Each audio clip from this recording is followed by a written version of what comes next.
गृह मंत्री जी के बयान को लेकर पूरे देश में आक्रोश है।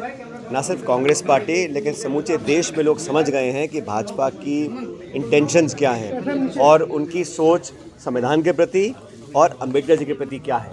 उन्होंने जो शब्द बोले हैं, जो अपमान किया है सदन के अंदर उस व्यक्ति का जिसने हमारे संविधान का निर्माण किया, उसका जो अपमान किया है, जो अशोभनीय भाषा का प्रयोग किया है, मुझे लगता है उसके लिए उनको माफ़ी मांगनी चाहिए और पूरे देश में मांग उठी है कि उनको इस्तीफा देना चाहिए नैतिकता के आधार पर। और हम लोग चाहते हैं कि भाजपा का जो असली चेहरा है, संविधान के जो प्रावधान हैं, जहाँ गरीब, दलित, पिछड़े, आदिवासी, उन सब लोगों के संरक्षण का जो संविधान में प्रावधान है, उसके प्रति उनकी मंशा सही नहीं है। इसीलिए इस प्रकार के अपशब्द बोले गए।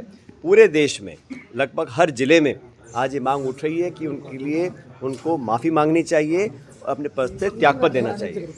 2027 के चुनाव की क्या तैयारियां हैं सर?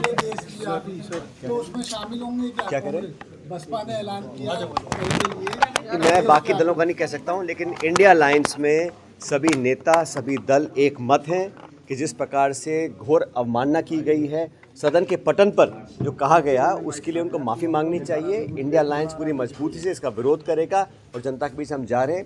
कांग्रेस पार्टी हर जिले और ब्लॉक में जाके लोगों तक ये संदेश दे रही है कि जो घटनाक्रम घटा है और ख़ासकर पार्लियामेंट के अंदर अपनी गलती को छुपाने के लिए उनके स्टेटमेंट के बाद जो गुस्सा लोगों में पैदा हुआ, उसका ध्यान डाइवर्ट करने के लिए ये पूरा ड्रामा रचा गया पार्लियामेंट के अंदर, जहाँ राहुल जी, खड़गे जी को जाने से रोका गया।